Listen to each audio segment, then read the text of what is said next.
প্রায় 450 থানায় আগুন দিয়েছে, যেখানে পুলিশের ভিতরে রেখে আগুন দিয়ে দিয়েছে। এমনকি থানা লুট করেছে। কোনো কোনো থানায় এমনও ঘটনা ঘটিয়েছে যে তাদেরকে মানে পিটিয়ে হত্যা করেছে। এমনকি একটা পুলিশ, মহিলা নারী পুলিশ কনস্টেবল, যারা যে তার মাপ চেয়েছিল যে আমার পেটে বাচ্চা আছে, আমাকে মারবেন না, কিন্তু এই ঘাতকরা থামেনি, তাকে পিটে পিটে হত্যা করেছে। হাত কেটে দিয়েছে, পা কেটে দিয়েছে, পা বেঁধে ঝুলিয়ে রেখেছে। কি বীভৎস ঘটনা! এটা ভাবতে অবাক লাগে। যারা দিন রাত অক্লান্ত পরিশ্রম করে মানুষের জীবনে নিরাপত্তা দিতে, তাদেরকে এইভাবে হত্যা করার উদ্দেশ্যটা কি ছিল? উদ্দেশ্যটা এটা অবশ্য ইতিমধ্যেই আপনারা শুনেছেন যে অবৈধভাবে ক্ষমতা দখল করবার জন্য ইনুস সেই এই পরিকল্পনা করেছে, যেটা সে নিজেই স্বীকার করেছে, যে মেটিকুলাসলি ডিজাইন করে সে শেখ হাসিনাকে ক্ষমতা থেকে হটিয়েছে এবং সে ক্ষমতা পেয়েছে। এখানে কোনো ছাত্র জনতার বিষয় ছিল না, কোনো নেতৃত্ব ছিল না, এবং তার মাস্টার মাইন্ড একজনকে পরিচয় করিয়ে দিল যে তাকে দিয়ে এই ঘটনা ঘটিয়েছে। অর্থাৎ 7ই জুলাই থেকে আন্দোলনের নামে যে খেলা চলছিল, সেই 7ই জুলাই থেকে 14 জুলাই পর্যন্ত তো পুলিশ ছাত্রদের উপর কোনো আক্রমণ করে নাই, গরম পানি মারে নাই, সাউন্ড গ্রেনেড মারে নাই, বা তাদের উপর কোনো রকম জুলুম করেনি, বরং পুলিশ তাদেরকে সর্বতোভাবে সহায়তা করেছে। এমনকি যখন এই ছাত্ররা বঙ্গভবনে যেতে চেয়েছে, পুলিশ তাদেরকে সাথে গেছে এবং তাদের নিরাপত্তা দিয়েছে।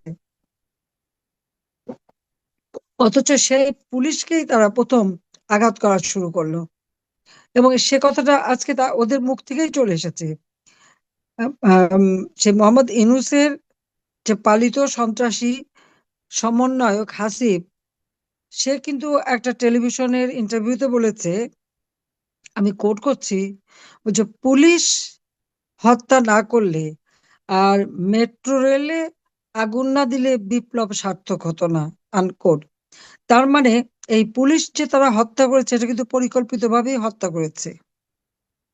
এবং মেট্রো রেল সহ বিভিন্ন প্রতিষ্ঠানে যে আগুন দেওয়া এবং লাশ ফেলা, এবং তাদের আন্দোলনের মধ্যে যতগুলি লাশ পড়েছে, সেগুলি যদি এখন কবর থেকে বের করে পোস্টমর্টম করা যায়, দেখা যাবে এখানে পুলিশ গুলি করে নাই, সেনাবাহিনী গুলি করে নাই, র্যাব গুলি করে নাই, বিজিবি গুলি করে নাই। সেখানে এমন এক রাইফেল ব্যবহার করা হয়েছে, বুলেট ব্যবহার করা হয়েছে, যে বুলেট, সেটা ইউনূসের যে উপদেষ্টা স্বরাষ্ট্র মন্ত্রণালয়ের দায়িত্বে ছিলেন সাখাওয়াত সাহেব, তিনি নিজেই একজন সেনাবাহিনীর লোক, কাজী অফিসার, তিনি জানেন। এবং তিনি সেই বুলেট দেখে বলেছেন এটা 7.62 বুলেট। এই বুলেট পুলিশ ব্যবহার করে না, বা আমাদের কেউ ব্যবহার করে না।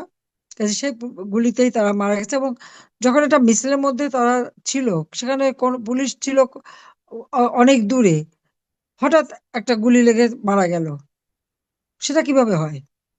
আর আবু সাইদের ব্যাপারটা যদি আমরা বলি, তা বলছে পুলিশ গুলি করেছে।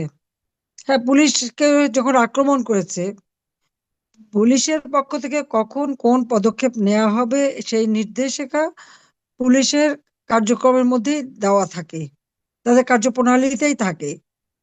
সেটা আইনেও দেওয়া আছে যে কখন কোন অবস্থায় তারা কোন অ্যাকশনে যাবে। তারপরে আমাদের পুলিশ বাহিনী যথেষ্ট ধৈর্যের পরিচয় দিয়েছে তখন। আমি বলবো অনেক ধৈর্যের পরিচয় দিয়েছে, কিন্তু এই ধৈর্যের পরিচয় দিতে যেয়েই তাদের উপরে আরো বেশি আঘাত। তো তাদেরকে পরিকল্পিত ভাবেই হত্যা করা হয়েছে। এমনকি গণভবনে ডিউটি করতো, আমার ডিউটিতে যে পাইলট পুলিশ ছিল, যাত্রাবাড়িতে বাড়ি, তাকে সেখানে মেরে ব্রিজের কাছে ফেলে রেখেছিল। যখন এখানে ডিউটিতে আসে না, খোঁজ নিয়ে দেখা গেল যে তাকে ওখানে হত্যা করা হয়েছে। এইভাবে তারা পরিকল্পিতভাবেই মেরেছে, এবং সে কথাটা তারা নিজেরা স্বীকার করেছে। এটাই হচ্ছে সব থেকে দুর্ভাগ্যের বিষয়, যে তারা আন্দোলন করবে, তাদের কোনো কিছু নেই, তারা এভাবে মানুষ খুন করবে। এটা কোন ধরনের কথা? একদিকে আগুন দিয়ে জ্বালানো আর একদিকে লাশ ফেলা।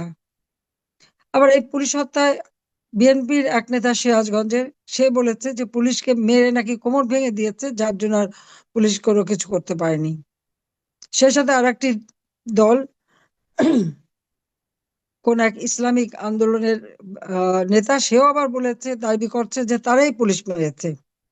তার মানে কি, যারা মানুষের জীবনে নিরাপত্তা দেবে তারাই হয়ে গেল এদের শিকার, তারাই হলো এদের মানে লক্ষ্যবস্তুতে পরিণত হয়েছে। সব থেকে দুর্ভাগ্য যে এনু যে ক্ষমতা নিল,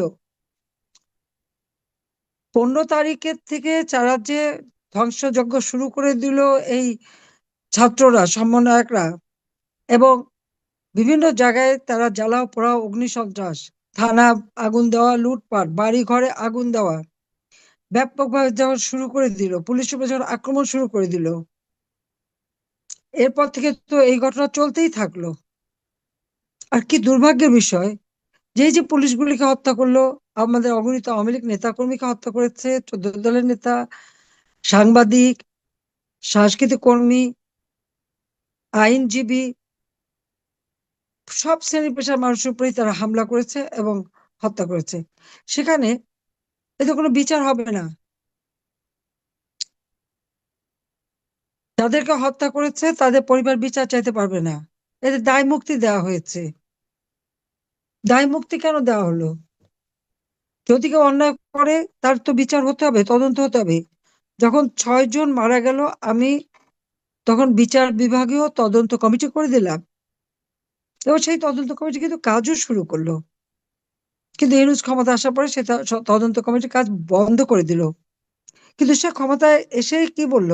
এই 8ই আগস্ট ইউনূস বক্তব্য দিয়েছে যে আমি আমি কোট করছি, সে বলেছে, আমি সকলকে শান্ত থাকতে বলেছি, ভায়োলেন্স আমাদের এনিমি, ছাত্রদের, রাজনীতিবিদদের সবাইকে শান্ত থাকতে বলেছি, আনকোট।